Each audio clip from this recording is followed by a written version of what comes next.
Avez-vous honte de pleurer? Pourquoi?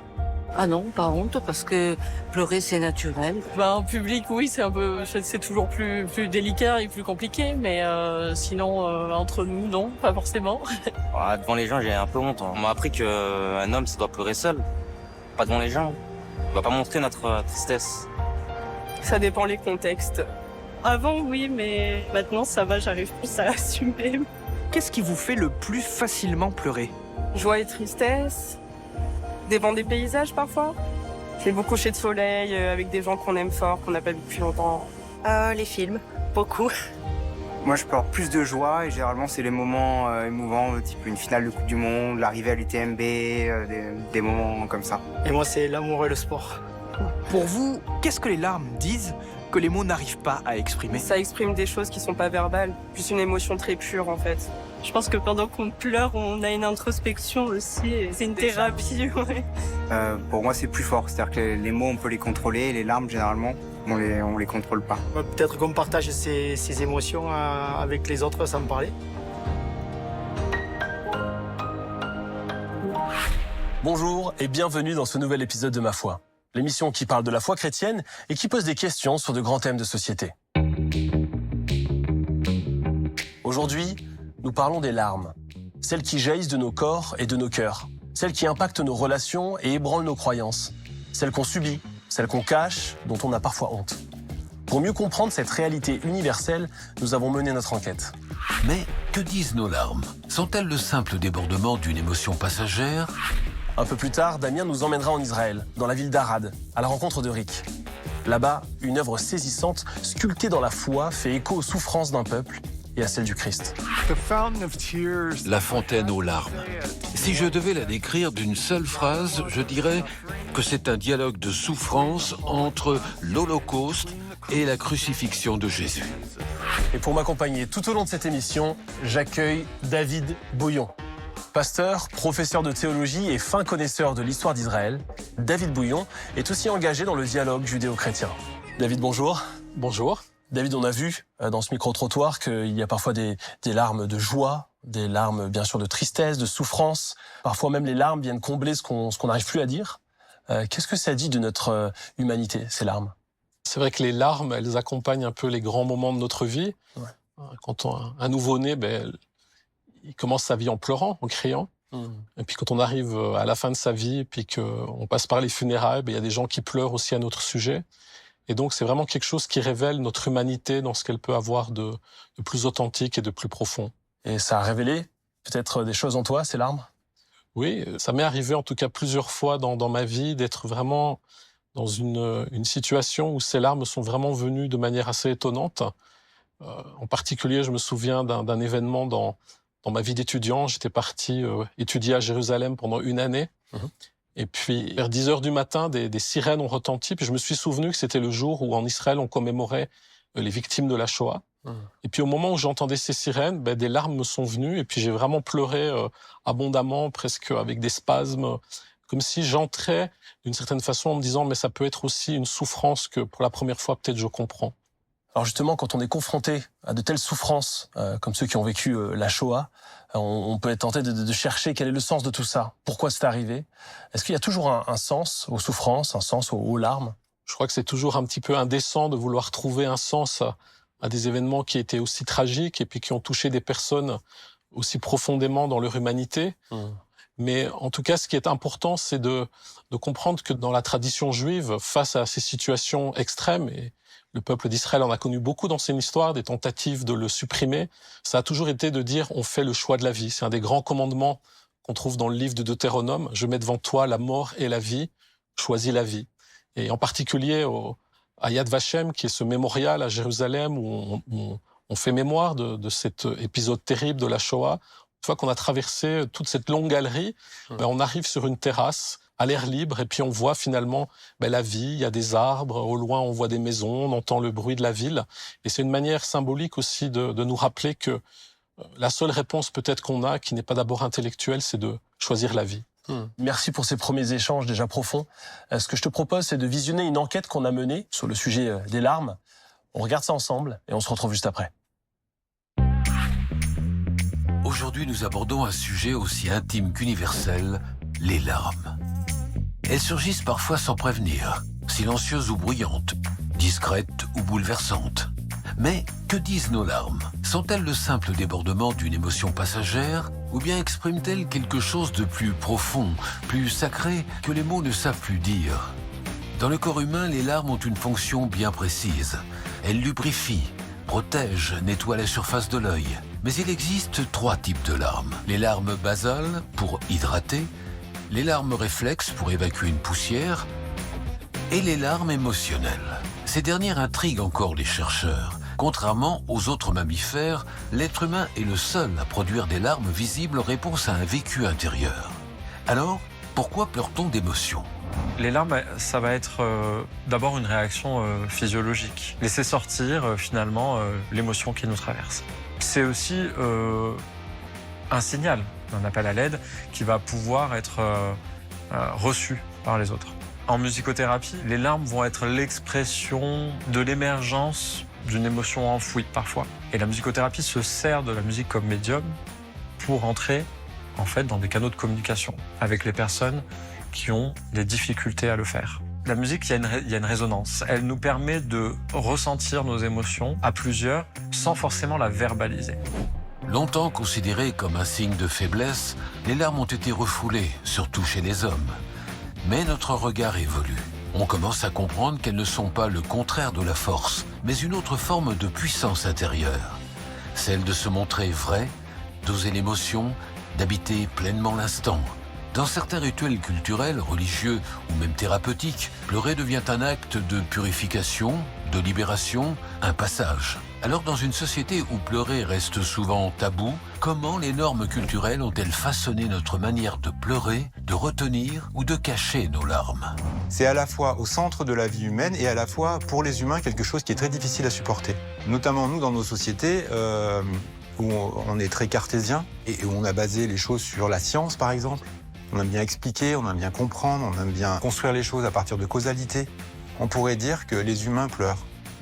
Dès la naissance, ils pleurent, ils crient ou ils pleurent. Les adultes autour accueillent ce cri ou ce pleur et le nomment. « Oh, tu as faim, oh, tu as froid ». Ce faisant, on fait rentrer le cri, le pleur, dans le monde des mots, dans le langage. Et on l'invite à moins pleurer. Mais, quelquefois, évidemment, on n'a pas les mots. En fait, le système de tissage des mots ne recouvre pas l'entièreté du monde. Le corps ne peut pas traiter son rapport au monde en y donnant du sens, par exemple. Alors à ce moment-là, il vibre. Pleurer, c'est donc plus qu'un réflexe. Les larmes parlent de ce qui compte vraiment, de ce qui nous dépasse, de ce que nous avons perdu ou retrouvé. C'est un langage du cœur, une forme de communication non verbale adressée à soi-même, à l'autre ou même à Dieu. David, dans l'enquête, un des spécialistes parle des larmes comme une communication non verbale. Est-ce que tu l'as expérimenté, ça, toi, dans ton service de pasteur ou même dans ta vie? C'est vrai que comme pasteur, on accompagne souvent des familles en deuil, on préside des funérailles. Et puis parfois, dans certaines circonstances, il y a vraiment une situation un peu tragique. Et puis on n'a pas forcément les mots. Et puis de pouvoir pleurer aussi avec des personnes, de montrer qu'on est vraiment dans l'empathie, même si on essaie après d'apporter une parole d'espérance. Et c'est vrai que c'est tout ce chemin aussi. Puis je l'ai vécu personnellement aussi dans ma propre vie quand, vers l'âge de 26 ans, je suis vraiment tombé en dépression. Et c'est là aussi que ce verset du Deutéronome, je mets devant toi la mort et la vie, choisis la vie, un matin où j'étais pas particulièrement optimiste. Ce verset m'est revenu, puis ça a été comme un déclic. Et puis j'ai pu vraiment, petit à petit, réapprendre à choisir la vie, alors que jusque-là, je broyais plutôt du noir. Et comment on se relève concrètement d'une telle situation, d'une telle souffrance? Je pense que la première chose, c'était qu'il fallait prendre acte que j'étais en dépression. Puis c'est vrai que cette parole de la Bible qui m'est revenue, ça a été un peu une espèce de déclencheur. Qui m'a permis d'aller en parler avec des personnes de confiance qui m'ont accueilli, et puis de découvrir finalement que nos vies, elles se construisent aussi dans cette alternance de moments peut-être plus joyeux, plus faciles, et puis des moments aussi qui vont être plus compliqués, des moments qui peuvent être parfois même tragiques. Et on le voit dans la Bible aussi, à propos de la ville de Jérusalem, c'est une ville un petit peu à double face. À la fois, c'est une ville de promesses, c'est une ville d'espérance, c'est une ville que Dieu a voulu pour y révéler son nom. Et puis en même temps, c'est aussi la ville de l'infidélité, c'est la ville de l'idolâtrie, c'est une ville qui va être détruite à plusieurs reprises dans l'histoire. Et puis ce qu'on voit au travers de cela, c'est qu'il y a une fidélité de Dieu envers ses créatures. C'est que des fois, même dans les moments de souffrance, on a l'impression qu'il est absent, qu'il y a un peu une éclipse de Dieu. En fait, on découvre après coup qu'il était là. Des fois peut-être silencieux, mais il était là. Il a pleuré avec nous. Jésus a pleuré sur Jérusalem. Jésus nous rejoint aussi dans ces situations de détresse et de souffrance, et puis ce qui nous permet d'aller de l'avant. C'est vrai que c'est intéressant de voir dans les évangiles toutes les fois où Jésus pleure. Qu'est-ce que ça nous dit sur la personne du Christ ? C'est vraiment le témoignage de sa véritable humanité. Le cœur de la foi chrétienne, c'est que Jésus est vraiment Dieu et vraiment homme. Et les larmes sont le signe de cela. Quand il est face à la tombe de son ami Lazare, même si peut-être il sait déjà qu'il a la puissance de le ressusciter, Jésus pleure. Jésus va pleurer sur la ville de Jérusalem. Il entrevoit aussi ce qui va arriver dans cette ville quelques décennies plus tard, quand les Romains vont la détruire. Et on voit par là cette humanité profonde et réelle de Jésus, qui nous rejoint dans ce que nous sommes. Et les larmes, c'est vraiment ce qui caractérise l'être humain. Et d'ailleurs, on voit dans l'Évangile Jésus être ému de compassion même. Oui, c'est un terme qui est riche de sens, même si c'est un terme qui n'est ni grec ni hébreu, c'est un terme latin qui veut dire souffrir avec. Et l'importance aussi de découvrir que ce qui nous lie les uns aux autres, c'est cette capacité d'empathie. Un exemple qui me vient à l'esprit, c'est quelque chose que mon père a vécu dans les années 80. Il y avait un grand rassemblement de chrétiens de différentes églises venus de différents pays. Puis ils étaient à Jérusalem pour essayer de vivre un petit peu un chemin d'unité, de réconciliation. Et un matin, ils étaient dans un endroit un petit peu retiré de la ville, mais dans un grand jardin avec des oliviers. Puis ils ont décidé de faire un lavement des pieds. Et donc, il y a, par exemple, des prêtres catholiques qui ont lavé les pieds de pasteurs protestants. Puis dans cette démarche, où souvent, il y avait beaucoup d'émotions, pour certains même des larmes, de dire, mais oui, je comprends que nous, en tant que catholiques, on vous a fait souffrir en tant que protestants. Puis des protestants ou des évangéliques ont vécu la même démarche vis-à-vis de chrétiens d'autres confessions. Et on voit que, au travers de tous ces gestes qui ont été posés, il y avait vraiment cette compassion, cette capacité à entrer finalement dans la réalité de l'autre, y compris dans ses souffrances, et puis de vivre aussi un chemin de guérison, un chemin de restauration. Des larmes comme chemin de réconciliation finalement. Tout à fait. Alors ce que je te propose maintenant, c'est de partir en Israël. Damien rencontre Rick, qui est sculpteur à Arad. Et lui, il a réalisé une magnifique œuvre et il a fait ce travail de réconcilier les souffrances du Christ à la croix et en même temps les souffrances du peuple juif à la Seconde Guerre mondiale. Je vous propose de regarder ça ensemble et on se retrouve juste après. Aujourd'hui, départ de Lyon et cap sur Arad, aux portes du désert de Judée. C'est ici que Rick, sculpteur canadien, a posé ses valises il y a 46 ans. Dans son atelier, il a façonné pendant 7 ans la Fontaine aux larmes, une œuvre qui relie avec audace deux des plus grandes blessures du peuple juif, la crucifixion du Christ et l'Holocauste. Rendez-vous dans son atelier pour explorer une foi qui modèle la matière et transcende le temps. Bonjour Rick. Bonjour. Content de te rencontrer. Merci à toi d'être venu. Alors Rick, tu es canadien. Comment tu as fait pour arriver à atterrir au milieu du désert en Israël? L'idée de venir en Israël, d'une certaine façon, Dieu l'a fait naître. Dans une période difficile de ma vie, à cette époque, je pense que je cherchais Dieu. Et c'est là qu'au beau milieu de ma quête, j'ai commencé à lire un livre intitulé Exodus. Ce livre raconte le combat du peuple juif après l'Holocauste. Et ce qui m'a vraiment frappé à la lecture de ce livre, c'était comment est-il possible que le peuple juif ait pu survivre à l'Holocauste et soit parvenu à peine 3 années plus tard à s'autoproclamer nation. S'il y a un Dieu, et c'est là que je commence à croire qu'il y en a un. S'il y a un Dieu, alors il doit forcément avoir un lien avec ces Juifs et avec ce pays. À ce moment-là, tu prends l'avion pour l'Israël. En arrivant en Israël, j'ai rejoint un kibbutz. Et j'ai finalement passé 7 ans dans ce kibbutz. Je pensais que ça allait durer 6 mois, et voilà que je suis là depuis plus de 47 ans. 47 ans? Ouais. Ok. Et je crois que tu avais un vrai rendez-vous ici, parce que depuis 47 ans, tu as réalisé quelque chose de grand. Une sculpture. La fontaine aux larmes. Si je devais la décrire d'une seule phrase, je dirais que c'est un dialogue de souffrance entre l'Holocauste et la crucifixion de Jésus. Est-ce que tu peux me la montrer? Allez, viens. Yeah? Ok.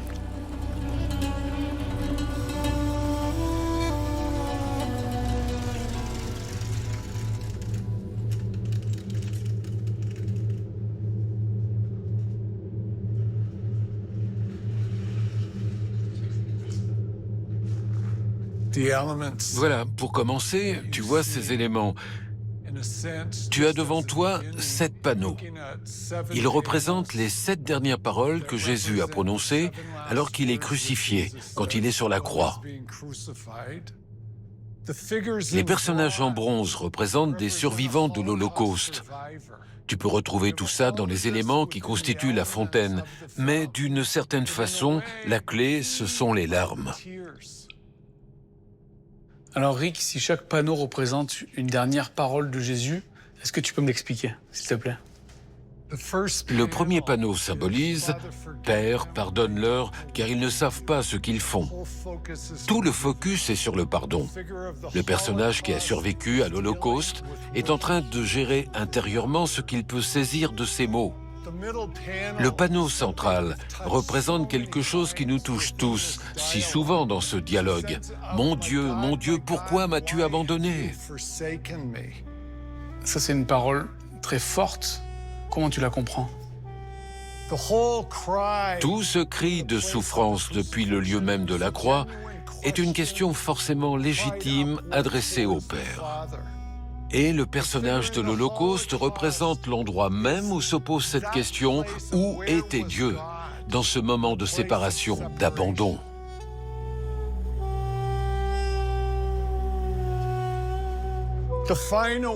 La dernière phrase est « Entre tes mains, je remets mon esprit ». Jésus a tout donné sur la croix. Il n'y a rien de plus qu'il puisse donner. Parmi toutes les étapes de la crucifixion, c'est celle où Jésus se penche le plus vers le bas que tout a été donné. Le personnage de l'Holocauste l'a rejoint au même endroit. Maintenant, je remets mon âme entre tes mains, mais là, il a un choix à faire. Il peut soit être enterré avec ceux qui sont morts, soit il peut se relever. Et tout le souvenir de l'Holocauste et de cette relation à la souffrance de Jésus est contenu dans ces larmes qui coulent sur la mémoire de ceux qui ont péri. Mais si tu regardes en bas, cette eau s'écoule vers la cour extérieure. Et elle alimente 6 oliviers plantés dehors. Ces 6 oliviers représentent la restitution. C'est là tout le sens de la promesse de Dieu. Il restaure depuis le lieu même de la dévastation, mais il le fait à travers les larmes. Prends un moment seul pour méditer tout ceci.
Waouh, ça touche énormément, ça fait vraiment réfléchir.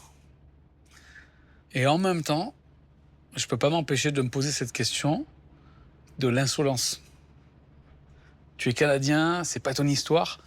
Comment t'as osé aller sur ces sujets de manière si artistique mais frontale aussi? Ça pourrait limite être insolent. Pourquoi? L'idée était de prendre cette blessure de l'Holocauste, la plus profonde de ce peuple, pour la mettre en dialogue avec les dernières paroles de Jésus, crucifié et torturé à mort. Pour moi, c'était de la folie. C'était trop grand pour moi. Mais en même temps, je savais que Dieu me le demandait. De ça, j'en étais certain. Et je me disais, comment puis-je créer si je n'ai pas en moi la mémoire de ces éléments? Et là, j'ai senti qu'il me parlait et qu'il me disait ces 3 mots. Mais moi, si. Je me souviens de tout cela, de toutes ces souffrances. Tu vas créer à partir de ma mémoire et non pas de la tienne. J'imagine la tension que tu as dû avoir à ce moment-là de créer cette œuvre ou pas. Raconte-moi, Rick, qu'est-ce qui se passe pour les personnes qui découvrent cette œuvre? Pour moi, la réaction la plus forte a probablement été au début, celle d'une femme d'affaires qui était venue voir mon travail. Elle s'est avancée dans la cour et elle a regardé. Et, d'un coup, elle a dit « Je ne peux plus respirer. Je ne peux plus respirer. » Tu as pris les deux épreuves les plus difficiles de notre histoire, la crucifixion de Jésus et l'Holocauste, et tu les as mises à la même table. Et lorsqu'un Israélien dit « à la même table », c'est comme si une possibilité de dialogue était créée. Il y en a qui viennent, et là tu te demandes s'ils ne vont pas repartir en colère. Mais d'autres viennent pour se sentir aimés, accueillis, par un homme qui a tant traversé et qui comprend leur souffrance. Et ils disent, c'est comme si tu avais fait de lui l'un des nôtres. C'est considérer la souffrance de Jésus pas à travers un langage ou en la lisant dans un livre, mais en la voyant présente visuellement devant nous. Rick, après toutes ces années, ce processus créatif, ces défis, ces tensions internes, et puis toutes ces réactions à des gens qui viennent visiter cette œuvre, quel enseignement t'en tires? Avec le panneau « Mon Dieu, pourquoi m'as-tu abandonné ?» Voilà ce que nous avons appris. Le Père ne nous fait pas toujours sortir de notre souffrance, mais il promet toujours d'y être avec nous.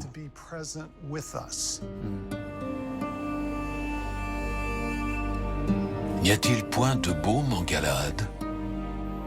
N'y a-t-il point de médecin? Pourquoi donc la guérison de la fille de mon peuple ne s'opère-t-elle pas?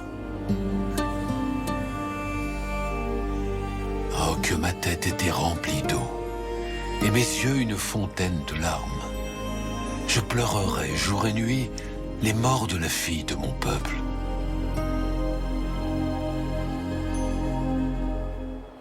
Merci beaucoup, Rick. Je suis très content d'être venu te voir, te chercher dans le désert pour découvrir ton histoire, et puis cette histoire de la fontaine aux larmes.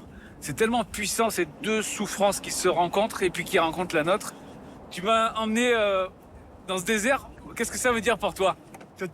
Le désert me rappelle toujours ce verset. La voix qui crie dans le désert. Tout cela a un sens et se retrouve dans les larmes du Seigneur, dans son désir de communiquer avec nous. Ce lieu représente toutes sortes de déserts différents pour des personnes différentes dans toutes sortes de situations. L'essentiel, c'est que lorsqu'on se sent abandonné du Seigneur, on tienne ferme et on place notre confiance en lui. Il ne nous abandonne pas, il promet d'être avec nous dans chacun de nos lieux de souffrance. Je vais avoir besoin de temps pour réfléchir, pour méditer ce qu'on a vécu ensemble. Et cette œuvre d'art encore qui va rester gravée dans ma mémoire. Merci parce que personnellement ça me fait avancer dans ma foi, dans cette relation à la souffrance, et j'espère que ça inspirera beaucoup d'autres personnes. Merci.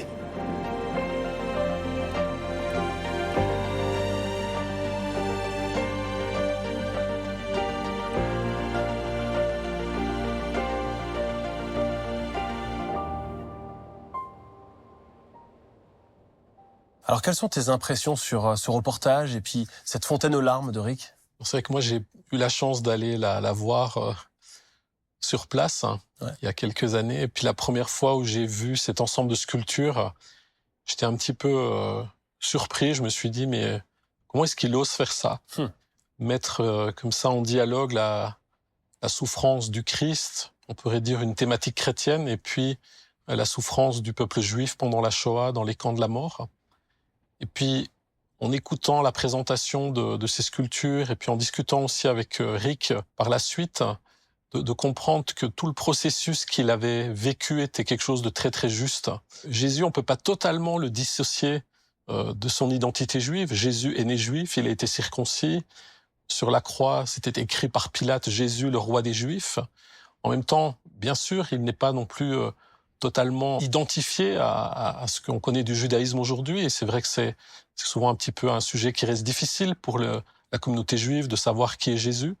Mais en tout cas, de voir que c'est important aussi pour nous chrétiens, à travers Jésus, de nous reconnecter aussi avec ce qui a été l'histoire du peuple juif, et en particulier aussi cette histoire de souffrance, et que ces paroles de Jésus en croix, Rick est parvenu vraiment à les faire résonner de manière très très juste. Et alors comment cette œuvre qui représente au final 2 grandes souffrances du peuple juif peut devenir une source d'espérance? On l'a vu aussi dans le reportage, c'est toute cette symbolique des larmes qui, en étant récoltées dans ces petites canalisations qui viennent du mur, vont vers l'extérieur et puis viennent irriguer un olivier. Pour répondre aussi à ce scandale de la souffrance et de la mort, il faut toujours aller vers la vie. Alors tu veux dire qu'il y a une forme de fécondité dans la souffrance?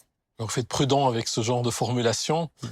C'est vrai qu'il y a eu toute une tradition dans le christianisme, en particulier au Moyen-Âge, mais aussi peut-être jusqu'au 19e siècle, où on prêchait qu'il fallait mériter son paradis, puis que la souffrance y participait. Je crois que ce qu'on voit dans les textes bibliques, c'est que la souffrance fait partie des expériences de la vie, que Dieu nous rejoint dans ces situations, mais que c'est pas un Dieu masochiste qui nous impose de souffrir pour pouvoir mériter le salut. Ce qui est important aussi dans la symbolique des larmes, c'est qu'elles sont faites d'eau et de sel.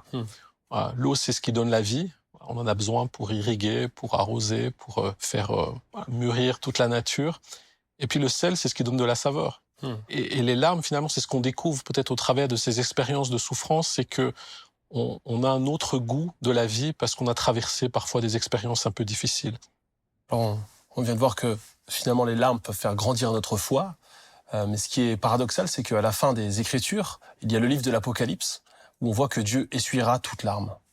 Oui, alors ce livre parfois fait peur, à cause de tous les événements un peu catastrophiques et tragiques qu'il mentionne. Mais c'est important de voir que ce livre vient comme une conclusion de toute l'histoire biblique. Une histoire que Dieu avait commencé en disant c'était très bon. Il n'y avait pas la mort, il n'y avait pas la souffrance, pas la maladie, pas les injustices, pas la guerre. Puis l'humanité fait un choix. On le voit même dans les évangiles. Jésus habite un monde qui est un monde complexe, un monde d'injustice et de violence. Mais on voit que petit à petit, la Bible nous laisse aussi entrevoir un temps où cette situation va trouver un peu sa résolution. Ce texte de l'Apocalypse nous montre, avec cette nouvelle création, avec la nouvelle Jérusalem, avec ce verset où Dieu dit qu'il essuiera toute larme, que quelque part ce qu'il veut, c'est nous faire regarder à l'espérance, de vouloir la mort de la mort. Et je pense que ça, c'est le grand message de l'Écriture. C'est vrai que la mort, quand on y pense, on se dit, mais est-ce qu'il y a encore un avenir et une espérance? L'Apocalypse se termine en disant, non seulement Dieu va détruire la mort, mais il va aussi nous permettre de vivre une véritable consolation. Et donc, il y a un vrai message d'espérance. Et je crois que c'est bien que la Bible se termine sur cette vision-là, qu'il n'y a pas que les larmes aussi, mais qu'il y a vraiment aussi un temps pour retrouver la vie, retrouver la joie, que Dieu veut vraiment nous faire passer de la mort à la vie, de la tristesse à la consolation, du découragement à l'espérance, des ténèbres à la lumière. David, merci pour ces échanges et puis cette note lumineuse, cette note d'espoir avec laquelle tu as conclu. J'espère que de votre côté, vous avez passé un bon moment en notre compagnie. N'oubliez pas que vous pouvez nous retrouver sur les réseaux sociaux et puis retrouver cette émission sur la plateforme France.tv pendant 1 mois, ainsi que sur la chaîne YouTube des Chemins de la Foi. En espérant vous retrouver dès la prochaine fois.